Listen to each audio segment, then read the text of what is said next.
la joie d'accueillir un frère qui va nous prêcher ce matin. Je vais à ce que nous puissions tous arriver à le découvrir comment il s'appelle. Je lui connais son prénom, Gabi, c'est ça. Gabriel, ok. Ce n'est que son prénom. Il va ajouter aussi son nom. Et aussi, je sais qu'il vient de la France. La France, c'est le pays de François Hollande et de Nicolas. Mais il ne nous parlera pas ni de François Hollande ni de Nicolas. Mais il nous parlera de qui il est. Il parlera de Jésus parce que Jésus-Christ, lui, il règne. Et son règne n'a pas de fin. Il est de tout puissant. Voilà pourquoi nous avons invité notre frère à prendre le micro et également aussi à se présenter devant le peuple de Dieu. Alléluia. Shalom. Je crois que je ne suis pas trop parce qu'il y a d'autres gens qui me connaissent déjà. Je suis venu ici, je crois, il y a plusieurs heures. C'est qu'ils étaient là, je crois qu'ils se reconnaîtront. Voilà. Je suis dans la joie quand je viens à la maison du Seigneur. Ainsi dit l'Éternel. Je vais vous parler de quelque chose de très important dans notre vie. Je demandais d'abord deux personnes qui sont conduites par le Saint-Esprit de prier. Un homme et une femme, s'il vous plaît.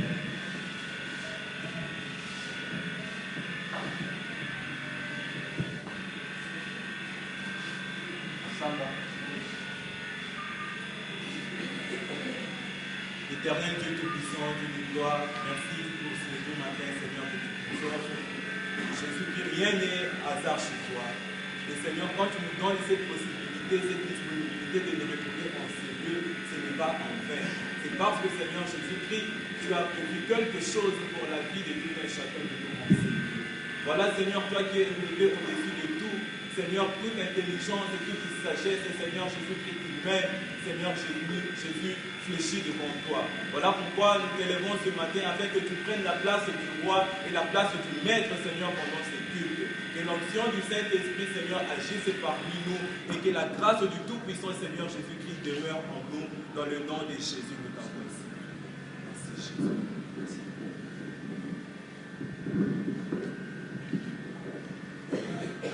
Une deuxième personne, une jeune fille ou une maman. Seigneur, nous élevons décider de choses à dire notre Dieu. Merci parce que tu nous as encore donné la vie ce matin, Père de gloire. Parce que Seigneur Jésus-Christ, tu es notre Dieu, tu nous as aimés très bien. Tu nous donnes la vie chaque jour, Seigneur. Merci pour la bonne santé que tu nous as donnée afin que nous venions te louer, te célébrer en ces lieux.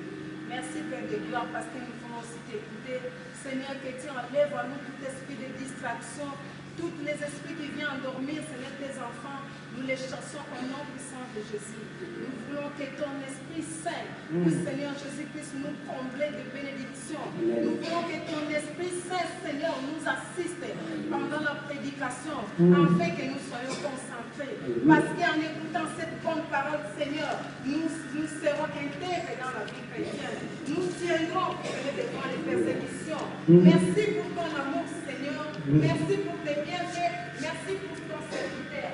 Fais voir, Seigneur, les paroles célestes au nom de la vie ce matin, afin que nous soyons rassasiés. Au nom du sang de Jésus.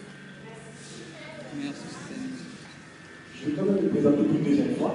Je crois qu'il y en a d'autres qui ne connaissent pas. Je m'appelle frère Gabriel. Gabriel, en hébreu, c'est la force de Dieu.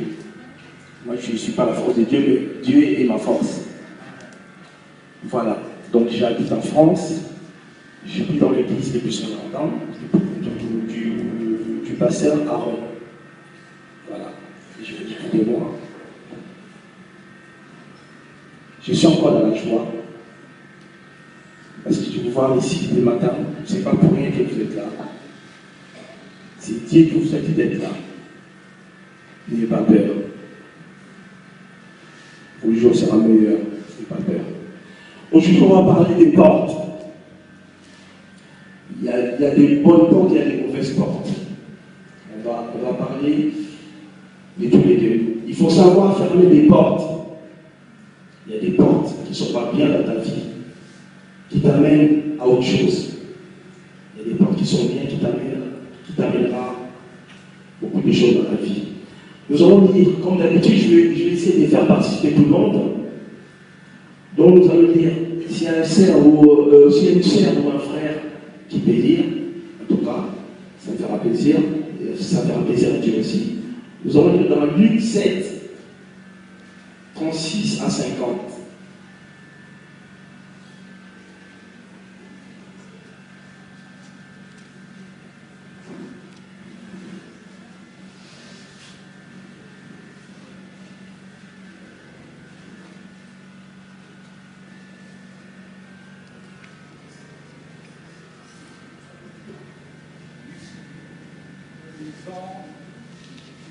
Dans le livre de Luc, au chapitre 7, du verset 36 à 50.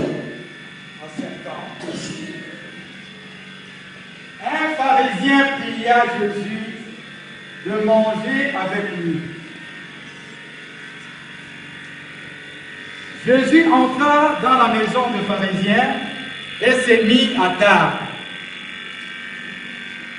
Et voici une femme pécheresse qui se trouvait dans la ville, ayant su qu'il était à table dans la maison du pharisien, apporta un vase d'albâtre plein de parfums. Elle se tint derrière aux pieds de Jésus. Elle pleurait. Et bientôt, elle lui mouilla le pied de ses larmes, puis les essuya avec ses cheveux, les embrassa et le oignit de parfum. Le pharisien qui l'avait invité, voyant cela, dit en lui-même, si cet homme était prophète, il saurait qui et de quelle espèce est la femme qui le touche. Il saurait que c'est une pécheresse. Jésus prit la parole et lui dit, Simon, j'ai quelque chose à te dire.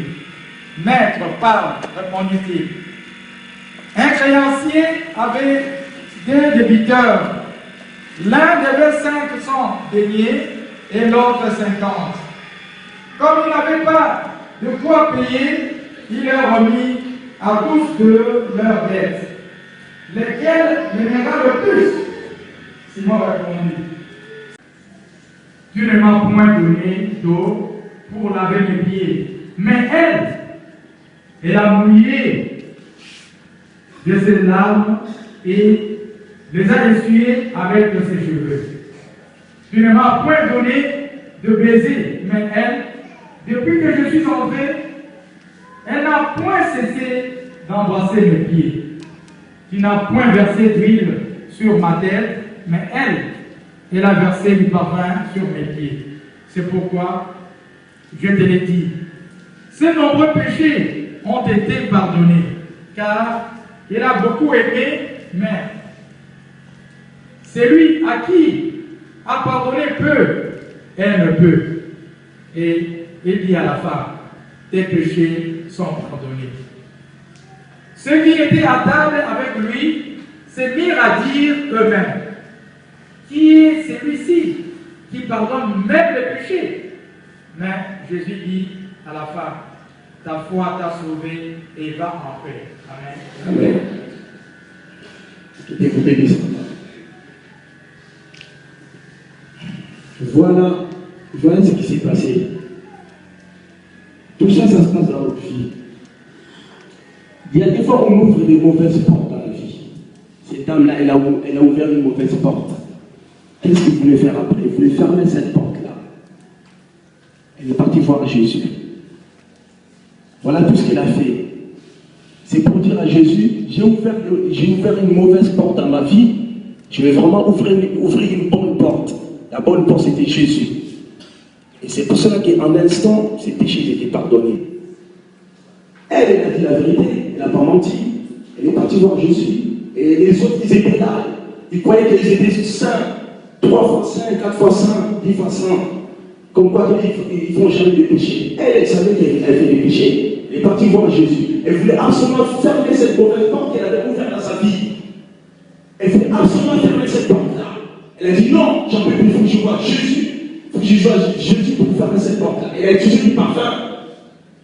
Et Jésus a tout de suite compris que cette dame-là, elle avait besoin d'ouvrir une nouvelle porte. Et Jésus, en un instant, Jésus a pardonné ses péchés. Et voilà. Elle est partie tranquille chez elle. Elle était étonnée. Oh, mais comment ça fait que Jésus est en train de parler avec une femme pécheur. Mais Jésus il est venu pour nous. Si tu as ouvert de mauvaises portes dans ta vie, aujourd'hui tu seras obligé de fermer ces portes-là. Il y a plusieurs portes. On a ouvert plusieurs portes dans la vie. Et des fois, on ne savait même pas fermer ces portes-là. Et ça nous amène à tous les mauvais problèmes qu'on a dans la vie. Ça nous amène à la pauvreté. Ça nous amène à la misère. Ça nous amène même on ne peut même pas trouver du travail parce qu'on a ouvert des mauvaises portes. Soit tes parents ou toi, tu as ouvert des mauvaises portes. Et tous tes problèmes traînent. Tu n'arrives pas à trouver du travail, tu n'arrives pas à avoir des enfants, tu n'arrives pas à avoir un mari. Parce qu'il a ouvert des mauvaises portes. Et ça, comme ça, des fois tu es ignorant, tu ne sais même pas que tu as ouvert de mauvaises portes. Aujourd'hui, tu seras obligé de fermer les mauvaises portes que tu as ouvertes dans ta vie. Dieu va nous aider aujourd'hui. Nous avons fermé toutes les mauvaises portes que nous avons ouvertes dans nos vies. Ça, c'est capital. Si vous voulez marcher avec Dieu, aujourd'hui, il faut fermer ces mauvaises portes. Si jamais tu ne les fermes pas aujourd'hui, ça continue toujours. Tu ne pourras pas rentrer, tu ne pourras pas accéder à des bonnes portes. Je vais vous dire une chose. En France, je donne l'exemple en France parce que j'habite en France. En France, quand tu rentres dans une banque, quand tu viens d'entrer dans une banque, il y a deux portes. La première porte, tu sonnes, ça ouvre, c'est des portes automatiques. Tu rentres. Tant que tu n'as pas fermé la première porte, la deuxième porte ne s'ouvrira pas. Tu pourras toujours rester même plusieurs années devant la deuxième porte, elle ne s'ouvrira pas. Et c'est pareil avec nos péchés. Si jamais on ne ferme pas la porte qu'on a ouverte, on ne rentrera pas dans la bonne porte. Dans la bonne porte, tu verras Jésus. Dans la bonne porte, tu verras des bénédictions. Dans la bonne porte, tu auras ton mariage, du travail, des enfants, tout ce que tu veux. Tant que tu ne fermes pas la porte qui est derrière toi, tu ne rentreras pas dans la deuxième porte. Tu dois le faire. Tu dois le faire. Pour que tu marches bien avec Dieu. Pour que tu récupères toutes les bénédictions de Satan. Parce que la mauvaise porte que tu as ouverte, ça peut être Satan. Ça peut être plusieurs choses. Je ne sais pas, je ne connais pas tes problèmes. Mais je peux vous dire, si aujourd'hui tu fermes le porte que tu as ouvert auparavant, tu rentreras dans la deuxième porte. Tu rentreras dans la banque, tu vas chercher ton argent. Tu rentreras à la mairie ou à la commune pour aller faire le mariage. Tu rentreras à la maternité pour accoucher pour ton enfant. Tu rentreras dans un bureau. Même ce bureau-là, c'est interdit pour les gens, pour d'autres personnes. Et tu vas là-bas et tu vas y travailler. Si vraiment tu veux fermer cette porte aujourd'hui, et tu verras la suite. Parce que moi, je parle de la part de Dieu, je ne parle pas de la part de moi. Parce que moi, je suis comme vous, je suis quelqu'un comme vous. Parce que moi aussi, j'ai ouvert des mauvaises portes dans ma vie. J'ai commencé à le fermer. Dès que j'ai commencé à le fermer, j'ai commencé à voir. Ma vie commençait à changer. Tout n'est pas encore parfait. Parce que la vie chrétienne est très difficile. Attention, il ne faut pas croire que quand tu viens prier, tout va descendre. Tout va descendre. Non, la vie chrétienne est très difficile. Et c'est comme ça, il faut l'accepter, c'est comme ça. Et à la fin, il y aura une bonne porte qui va s'ouvrir. Ne croyez pas si tu viens directement à l'église, tout est extraordinaire pour toi. Jésus a souffert. Il était même parti à la croix. Moi, je n'ai jamais été crucifié dans ma vie.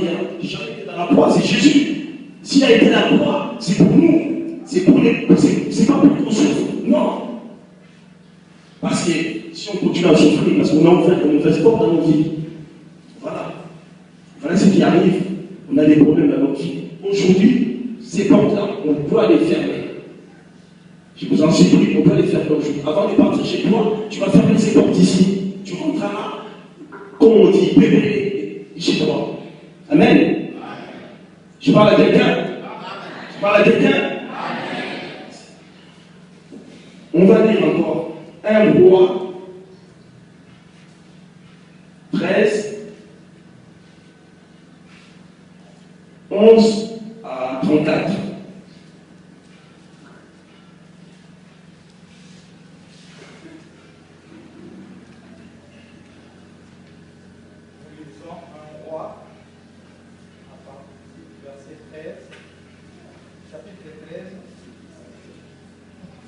Verset 11 à 34. Or, il y avait un vieux prophète qui demeurait à Bethel. Ses fils vinrent lui raconter toutes les choses que l'homme de Dieu avait faites à Bethel ce jour-là. Et les portes qu'il avait dites du roi, lorsqu'ils en eurent fait le récit à leur père, il leur dit, par quel chemin s'en est-il allé? Ses fils avaient vu par quel chemin s'en était allé l'homme de Dieu qui était venu de Juda. Et il dit à ses fils, scellez-moi l'âne. Ils leur scellèrent l'âne, et il monta dessus. Il alla après l'homme de Dieu, et il le trouva assis sous un térébinthe. Il lui dit, es-tu l'homme de Dieu qui est venu de Juda? Il répondit, je le suis. Alors il lui dit, viens avec moi à la maison, et il prendra quelque nourriture. Mais il répondit,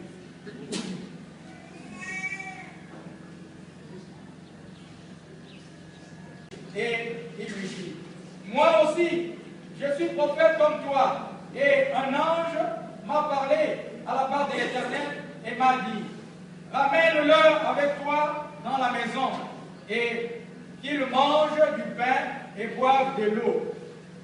Il lui mentait. L'homme de Dieu retourna avec lui, et il mangea du pain et but de l'eau dans la maison. Comme il était assis à table, la parole de l'Éternel fut adressée au prophète qui lui avait ramené. Et il cria à l'homme de Dieu qui était venu de Juda. Ainsi parle l'Éternel, parce que tu as été rebelle à l'ordre de l'Éternel et que tu n'as pas observé le commandement que l'Éternel ton Dieu t'avait donné, parce que tu es retourné et que tu as mangé du pain et bu de l'eau dans le lieu dont il t'avait dit. Tu n'y mangeras point de pain et tu n'y boiras point d'eau. Ton cadavre n'entrera pas dans le sépulcre de tes pères. Et quand le prophète qui avait ramené eut mangé du pain et qu'il eut bu de l'eau, il scella l'âne pour lui. L'homme de Dieu s'en alla et il fut raconté dans le chemin par un lion qui le tua. Son cadavre était étendu dans le chemin, l'âne resta près de lui, et le lion s'était à côté du cadavre.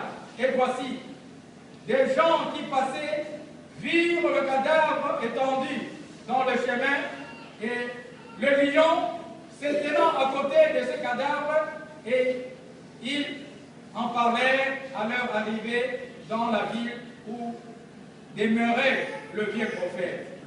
Merci, papa. Merci. Qui dit vous bénisse. Voilà, c'est l'histoire d'un jeune prophète. Il n'a pas écouté Dieu. Il a fermé lui-même. Il a fermé lui-même la porte. Lui, il avait une bonne porte parce que c'était un homme de Dieu et Dieu l'aimait beaucoup. Il ne voulait pas écouter Dieu. Il ne voulait pas écouter Dieu. Il a bien dit d'aller pas voir l'autre prophète. Quand tu vas là-bas, tu ne rentres pas chez lui, tu ne manges pas chez lui. Lui, il ne voulait pas écouter Dieu. Il a lui-même fermé une bonne porte. Il a ouvert une mauvaise porte. Et voilà maintenant ce qui s'est arrivé à cet homme de Dieu. Dès qu'il a fini de manger, il est parti. Directement, les lions l'ont attrapé sur la gorge, le lion l'a tué. Chose grave, le lion n'a même pas mangé, le lion est resté à côté pour le regarder. Le lion n'a même pas mangé l'âne. L'âne était à côté. Le lion n'a même pas mangé. Vous vous rendez compte? Le lion tue l'homme, il reste à côté, il ne mange pas l'âne. Et pourtant le lion devait manger l'âne. Voilà. Comment est-ce qu'il a fait? Et quand nous ne voulons pas écouter la parole de Dieu, nous ne voulons pas écouter la voix de la sagesse, nous ne voulons pas écouter la voix de Dieu. Voilà ce qui peut nous arriver. Quand on ferme la porte avec Dieu, directement on ouvre la porte de Satan. Ça c'est sûr. Quand tu fermes la porte avec Dieu, tu ouvres directement la porte de Satan. Et ça c'est grave ça. On a vu. On a vu qu'est-ce qui s'est passé. Les lions étaient à côté. Les lions ils ne regardaient même pas. Les lions ne regardaient même pas les lions, juste pour tuer l'homme de Dieu. Parce qu'il n'a pas écouté. Parce qu'il n'a pas. Il n'a pas écouté la sagesse. Il n'a pas écouté Dieu. Il n'a pas fait ce que Dieu voulait. Et voilà. Et voilà la conséquence. Mon frère, je ne souhaite pas. Je ne souhaite pas que ça t'arrive un jour. Que tu refuses d'écouter la parole de Dieu. Que tu refuses d'écouter la sagesse de Dieu. Et là, tu fermeras la porte. Et tu seras responsable. Après, il ne faut pas accuser Dieu, parce que nous avons souvent le langage facile. Quand rien marche, on dit dans la télé, est-ce que tu sais ce que tu as fait pour nous dans la télé? Si tu as ouvert des mauvaises portes, comment tu as dit d'abord à fermer ces portes-là pour que Dieu soit avec toi? N'accusez pas Dieu, c'est trop facile d'accuser Dieu quand rien ne marche dans ta vie. Moi, si je l'ai fait, j'ai accusé Dieu à tort, d'ailleurs. C'est moi qui ai fautif. Voilà.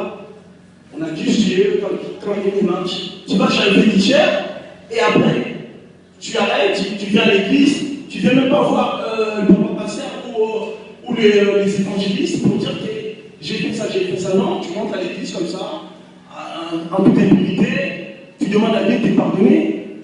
Il faut demander à Dieu de te pardonner. Il y en a qui ne demandent même pas, ils rentrent comme ça. Mais si tu ne dis rien, Dieu il sait très bien tout ce que tu as fait. Dieu il sait très bien que tu as ouvert de mauvaises portes.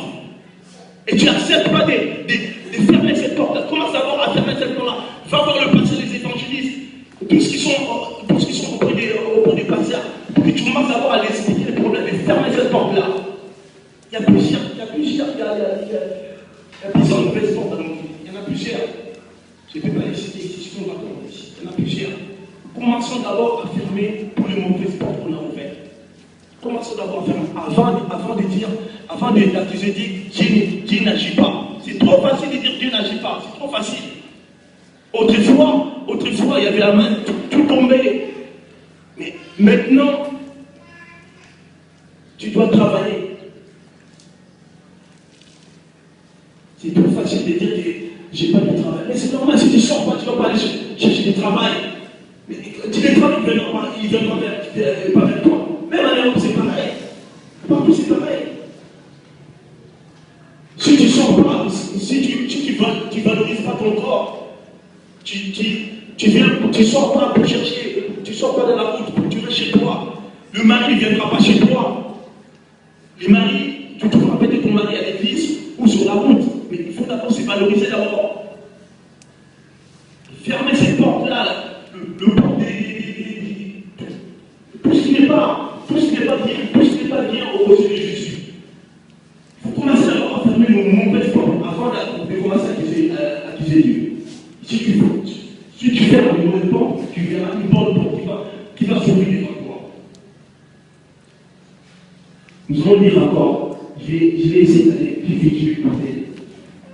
Luc 4, non, on va dire Luc 4, les 16 à 30. Quelqu'un qui peut lire? Pas toujours la même personne. Luc 4, 16 à 30. Luc 4, 16 à 30. Il s'est rendu à Nazareth. Il avait été élevé. Et selon sa coutume, il entra dans la synagogue le jour du sabbat. Il s'éleva pour faire la lecture. Et on lui remit le livre du prophète Isaïe. L'ayant déroulé, il trouva l'endroit où il était écrit: L'Esprit du Seigneur est sur moi, parce qu'il m'a envoyé pour annoncer une bonne nouvelle aux pauvres. Il m'a envoyé pour guérir tous ceux qui ont les cœurs brisés, pour proclamer aux captifs la délivrance et aux aveugles le recouvrement de la vie, pour envoyer libre les opprimés, pour publier l'année des grâces du Seigneur. Ensuite, il roula le livre, le remit au serviteur et s'assit. Tous ceux qui se trouvaient dans la synagogue avaient les regards fixés sur lui.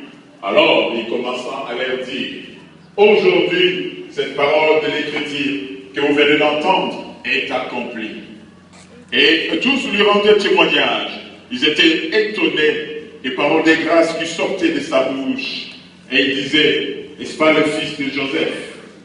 Jésus leur dit, sans doute, vous m'appliquerez ces proverbes, médecin guéris toi-même. Et vous me direz, fais ici, dans ta patrie, tout ce que nous avons appris que tu as fait à Capernaum.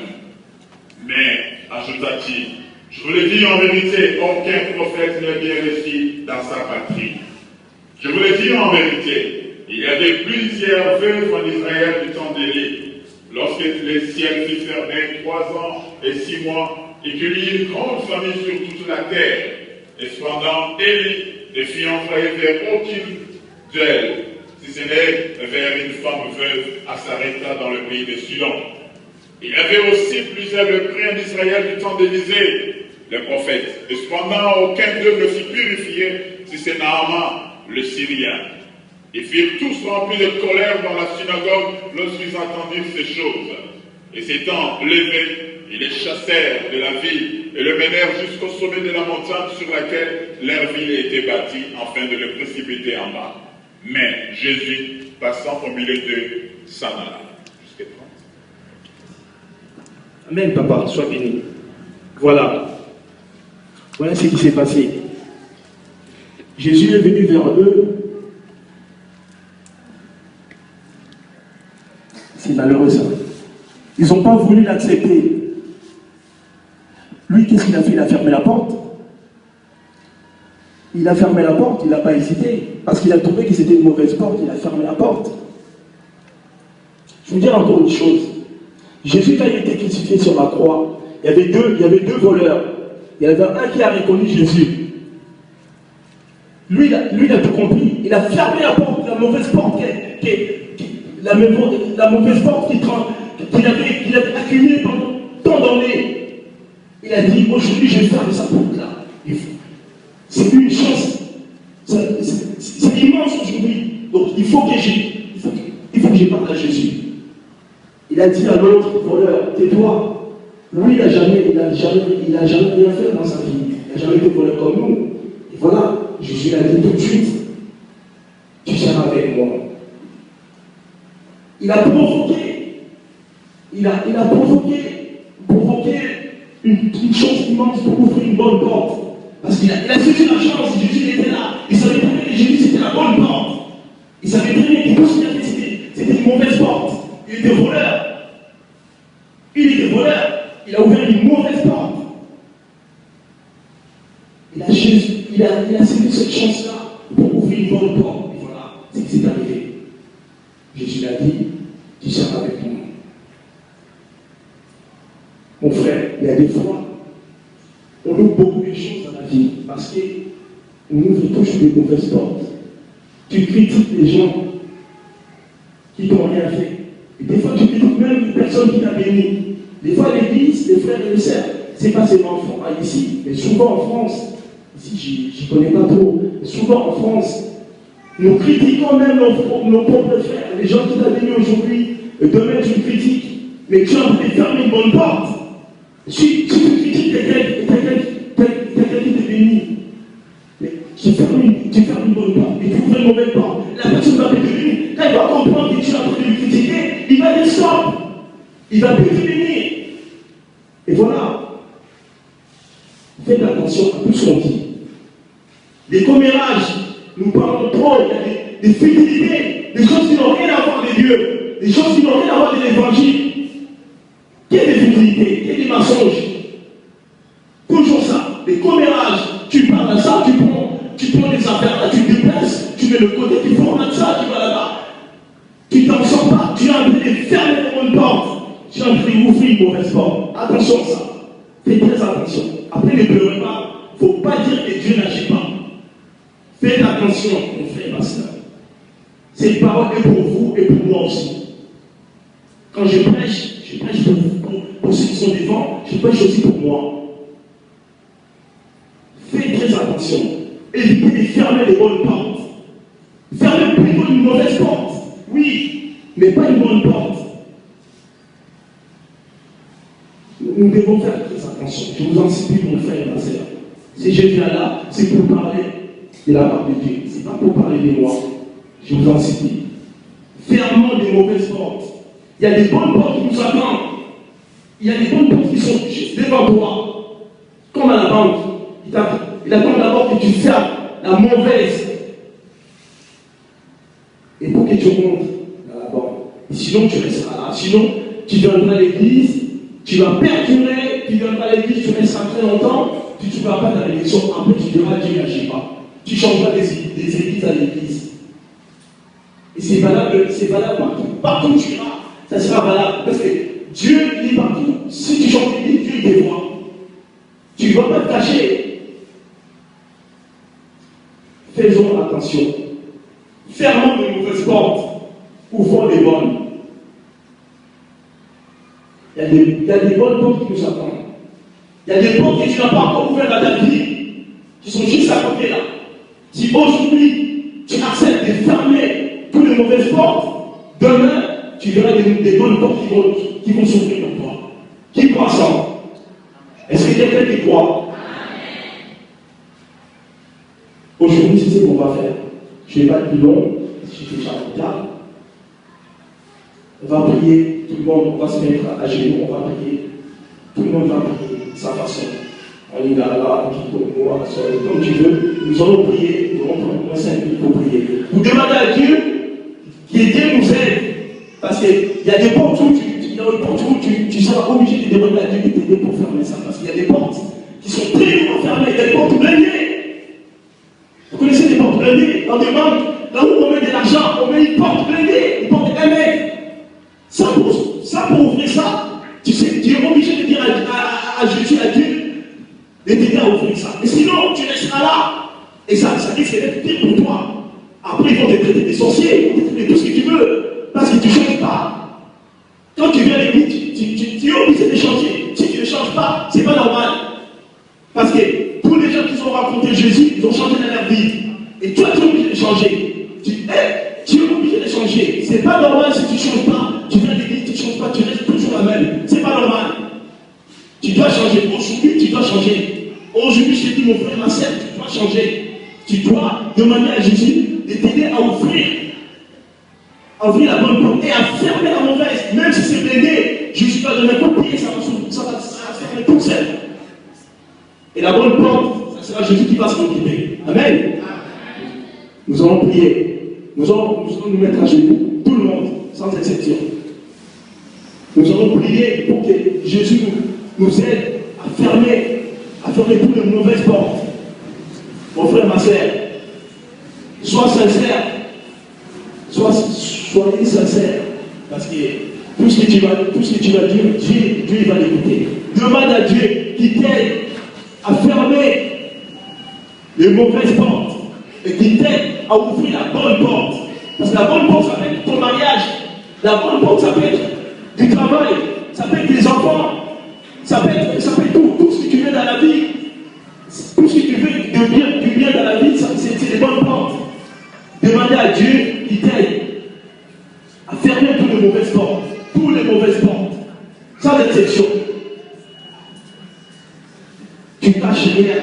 Ne cache rien.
Père Céleste, Père bon, Père toi façon, Père, je te remercie, Seigneur, Papa. Parce que cette parole vient de toi, Seigneur, Papa. Père, nous voulons fermer toutes les mauvaises portes que nous avons ouvertes. Papa, nous savons que c'est difficile, Seigneur, mais nous avons besoin de toi. Aidez-nous à fermer toutes les mauvaises portes, Seigneur, Papa. Et la bonne porte, toi, tu vas t'en charger. Papa, aidez-nous, Seigneur, Papa. Tous les portes qui sont lourdes à fermer, Seigneur, Papa, aidez-nous à les fermer, Seigneur, Papa. Père, aidez-nous aussi, Seigneur, pour notre avancement, Seigneur, Papa. Quand nous fermons tous les mauvaises portes, Seigneur, nous ne voulons plus retourner en arrière, Seigneur, Papa. Nous voulons avancer avec toi, Seigneur, Papa. Parce qu'au bout, c'est la bénédiction. Au bout, c'est tout ce que nous voulons, Seigneur, Papa. Tu nous donneras si nous commençons d'abord à fermer les mauvaises portes, Seigneur. Père, je sais une chose, Seigneur. Quand nous prions, tu acceptes, Seigneur, Papa. Père, nous voulons changer. Nous ne voulons pas rester comme auparavant. Nous voulons changer, Seigneur. Merci. Merci, Seigneur. Je sais, Seigneur, que tu as écouté nos prières. Je sais que tes oreilles sont grandes pour que tu écoutes, Seigneur, Papa. Merci, Seigneur. Merci. Merci pour tout. Alléluia. Merci, Seigneur. Amen. Vous êtes bénis? Vous êtes bénis? Acclamez Jésus.